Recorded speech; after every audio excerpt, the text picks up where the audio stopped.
क्रीडांगण कार्यक्रम ऐकणाऱ्या सर्व रसिक श्रोत्यांचं या कार्यक्रमामध्ये मनपूर्वक स्वागत आणि प्रेरणाचा सस्नेह नमस्कार.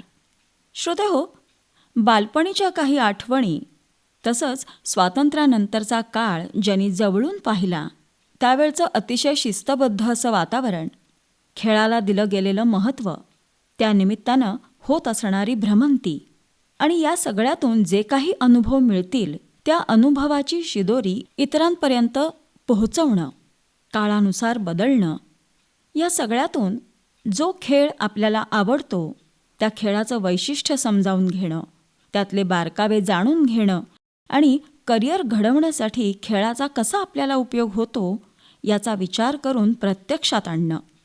खेळामध्ये सातत्य ठेवलं, सतत सराव करत राहिलो तर आपल्याला यश मिळतं असा आत्मविश्वास बाळगणं, या आणि अशा असंख्य गोष्टींविषयी आपण जाणून घेतलं ॲथलेटिक्स प्रशिक्षक राजेंद्र कदम यांच्याकडून.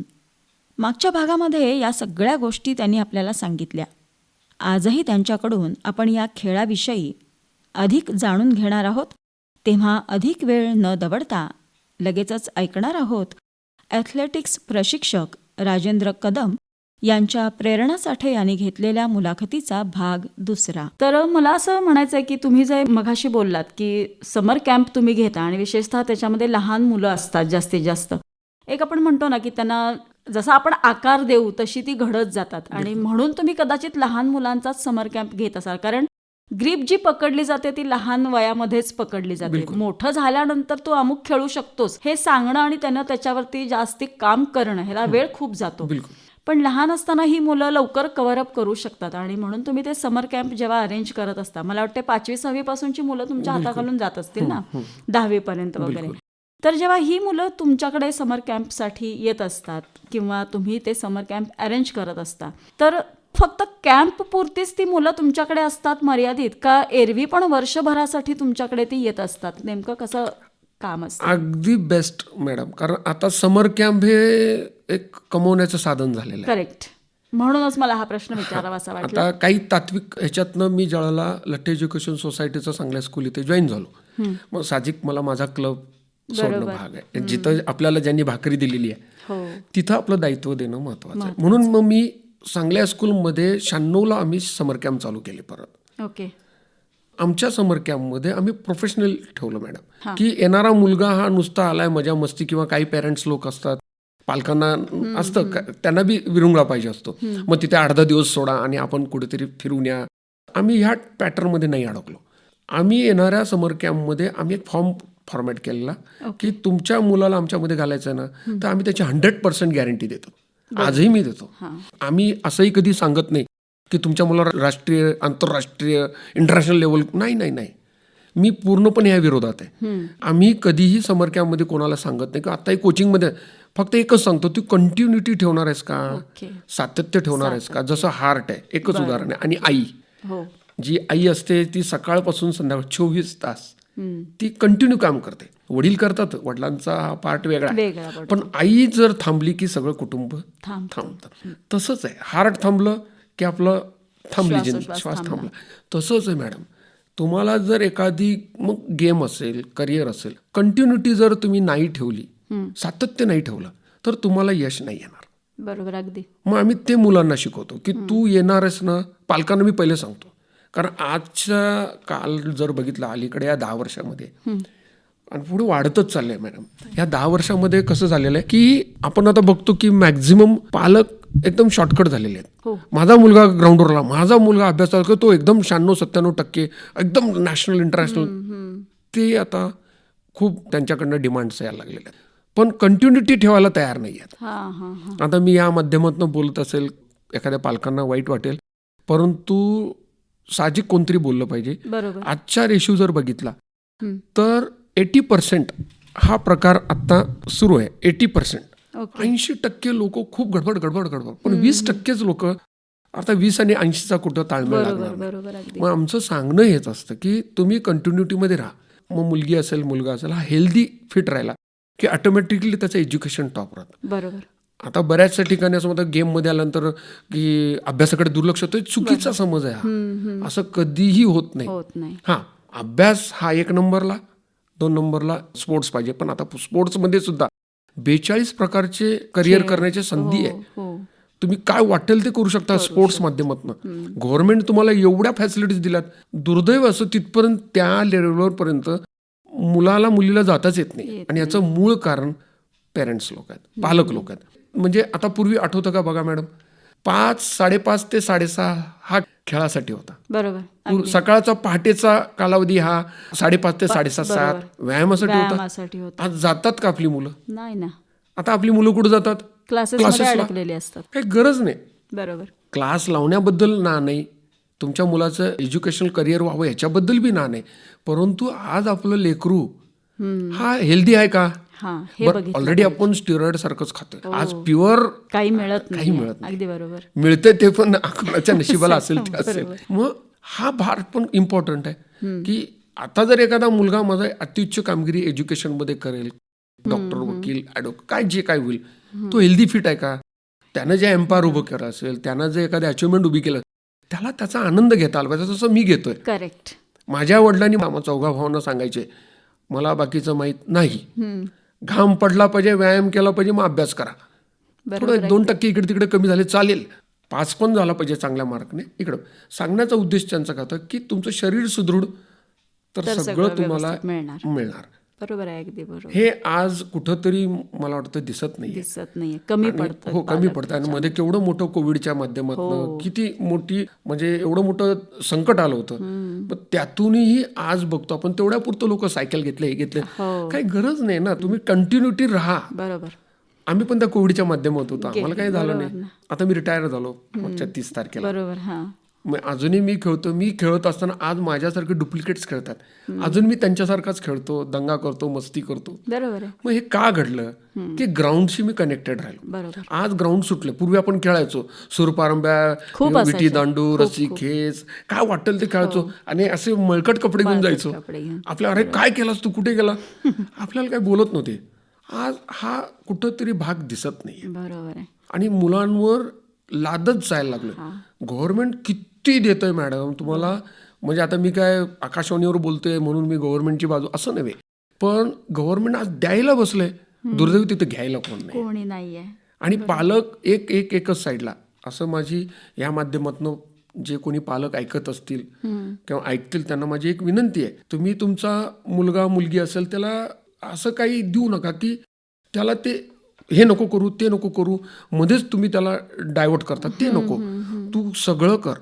आजच्या क्षणाला त्याला प्रत्येक घडामोडीचा जर चटका नाही बसला, जसं तव्याला हात लावला की चटका बसतो, हे जर त्याला नाही कळत, तो नकळत तो तवा धरून त्याला मोठी आजार, मग वेळेस त्याला ते चटके बसले पाहिजे. तुला कष्ट करायची सवय लागली पाहिजे. तू जा. आता मी इथून इथं सायकलवर पण मुलाला पाठवत नाही. आता मुंबई पुण्याकडची काय कळायला म्हणतात की मुलं मुली एवढे ऍडव्हान्स नाही आहेत.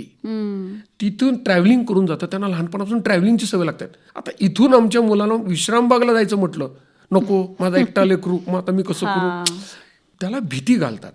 त्याला उलट सांगितलं पाहिजे, नाही तू जा, बरोबर, उजव्या साईडनं जा, व्यवस्थित हँडलिंग कर, सायकल व्यवस्थित कर, चौकात लेफ्ट राईट बघ, सिग्नल बघ, हे सांगा. बरोबर. भीती घातली का नाही ते भीत जातं. बरोबर. म्हणून आम्ही हेच सांगणं आमचं असतं की तुम्ही जो मुलगा किंवा जे आता आपण सुद्धा ह्या वयामध्ये आपल्याला सगळ्यांना गरज आहे, 1 तास तुम्ही ग्राउंडवर द्यायलाच पाहिजे. मग तुमचे हास्य क्लब असतील, वेगवेगळे तुमचे सिनियर सिटीजनचे क्लब असतील, आता सायकलिंग क्लब असतात, व्यायामशाळेचा क्लब आहे, परत याच्यात क्लब होतं, स्विमिंगचे क्लब होतात, कृष्णामाई घाटावर एवढे दंगा करतात ना ती लोक. लहान बाळाला असं वाटेल, पण त्याची अपोजिट साईड बघितली तर लहान बाळ एकदम गप, नको, म्हणजे उलट चक्र आहे. बरोबर. आमच्या एजची मुलं, आपण आता मुलंच म्हणायचं, आणि ती वृद्ध वाटायला लागली आजकालची मुलं मुली. भागच घेत नाहीत ते कशात. तर त्यांनी भाग घ्यायला शिकलं पाहिजे. बरोबर आहे.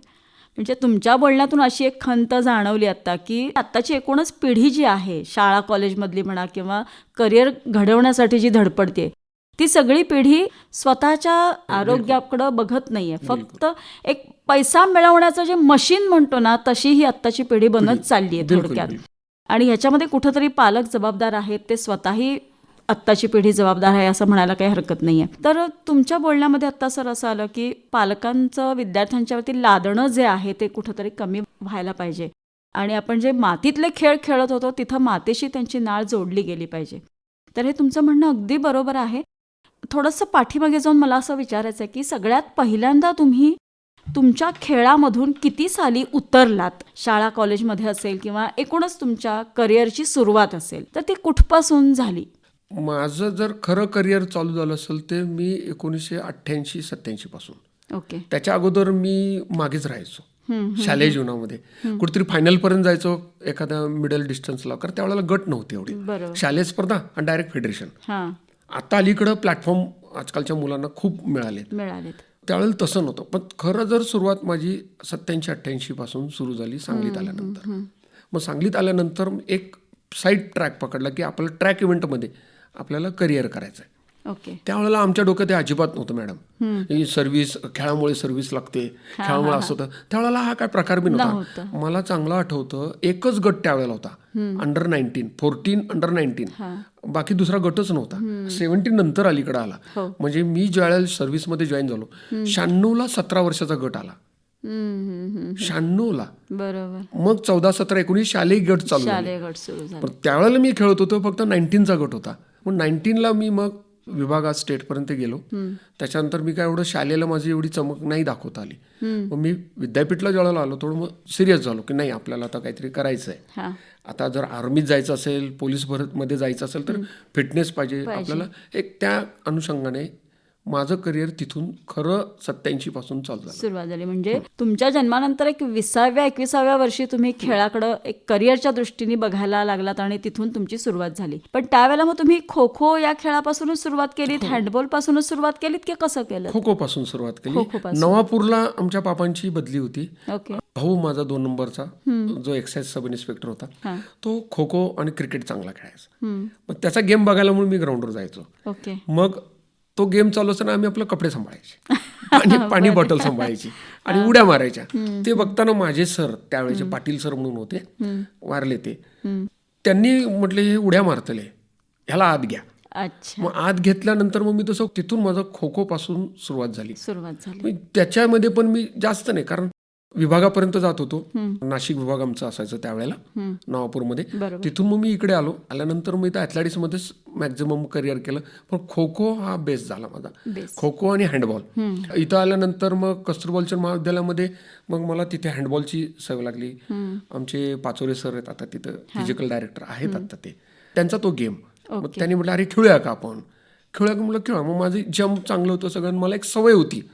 गेलो की मित्रांना गोळा करायचा आणि व्यायामाला लागायचं. ही माझ्या वडिलांची पण सवय होती. मला अभिमान वाटतो मॅडमचा, ज्या ज्या ठिकाणी आमचे पापा बदलून गेले पोलीस स्टेशनला त्यांना घाबरायचे प्रचंड, कारण स्थळ स्ट्रेटवे होते. गेले की पहिले व्हॉलीबॉलचं ग्राउंड आणि कुस्ती व्यायाम करा. आमच्या पोलीस बांधवांना पण त्यावेळेला सांगायचे नाही आपण करा, व्हॉलीबॉल खेळा, काहीतरी खेळा, म्हणजे स्ट्रेस कमी होतो. हे त्यांची त्यातनं शिकवण होती. मग इथं आल्यानंतर मग ॲथलेटिक्समध्ये मग मी पहिला स्प्रिंट इव्हेंटला खूप टफ फाईट होती.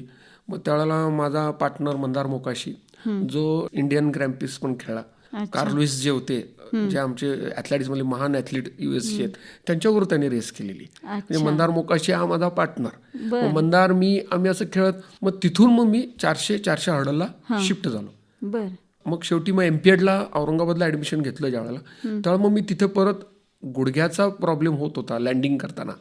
त्यामुळे मी 100, 200, 400 मध्ये मग ऑल इंडिया युनिव्हर्सिटी, मराठवाडा युनिव्हर्सिटीकडनं खेळलो. अच्छा, म्हणजे तुमची सुरुवात खरी खो खो पासून झाली, बेस तो होता खेळाचा त्यामुळं. आणि सांगलीमध्ये आल्यानंतर तुम्ही ॲथलेटिक्समध्ये जास्तीत जास्त करिअर करायला सुरुवात केली. तर तुमच्या बोलण्यामध्ये असं आलं की तुमचे वडील इन्स्पेक्टर असल्यामुळं बदल्यासारख्या व्हायच्या, आणखीन प्रत्येक ठिकाणी गेलं की ते ग्राउंड शोधायचे आणि व्यायाम सांगायचे. बिलकुल. एक स्ट्रेस तर कमी होतोच, पण आपण शारीरिकदृष्ट्या तर तंदुरुस्त राहतो आणि स्ट्रेस कमी झाल्यामुळं ऑटोमॅटिक आपण मानसिकदृष्ट्या सुद्धा खूप एकदम स्ट्रॉंग राहतो त्याच्यामुळं. आणि म्हणून पूर्वीच्या लोकांना व्यायामाचं महत्त्व कळलेलं होतं. आजही आहे, नाही असं नाही आहे, पण आत्ताची संपूर्ण पिढी जी आहे ती बसून खेळायचे जास्त प्रकार करायला बघत असते. श्रोते हो, छोट्या छोट्या उदाहरणामधून प्रत्येक व्यक्तीला दाखले देत राहणं. यश मिळवण्यासाठी जी नियमितता हवी असते ती फक्त खेळासाठीच नाही तर अभ्यासामध्ये सुद्धा त्याचं किती महत्त्व आहे हे आपल्याला कदम सरांनी सांगितलं. जेवढी आपण अपेक्षा मोठी ठेवतो तेवढीच त्याच्यामध्ये नियमिततासुद्धा असायला हवी. योग्य प्रकारे आपण जर अभ्यास आणि खेळ दोन्हीला वेळ सारखा देत राहिलो तर आपल्याला शिक्षणसुद्धा अतिशय उच्च प्रकारचं घेता येऊ शकतं. स्वतःच्या कामातून स्वतःला आनंद घेता यायला हवा. शारीरिक बौद्धिक कष्ट केल्याशिवाय आपला मेंदू ताजातवाना राहत नाही.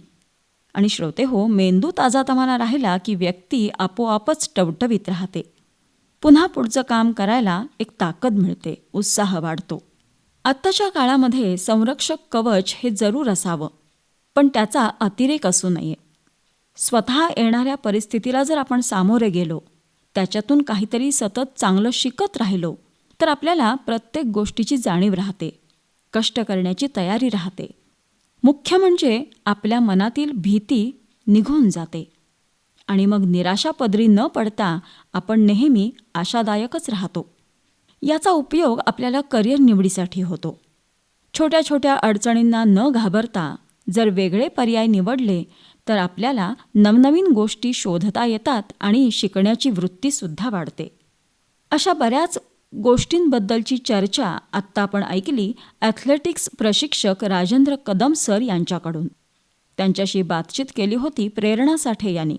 आज या मुलाखतीचा दुसरा भाग आपण ऐकला. श्रोते हो, अजूनही आपल्याला खूप काही कदम सरांच्याकडून जाणून घ्यायचं आहे, पण आपल्या कार्यक्रमाची वेळ आता संपत आली, तेव्हा आपल्याला आजच्या कार्यक्रमामध्ये थांबावं लागणार आहे.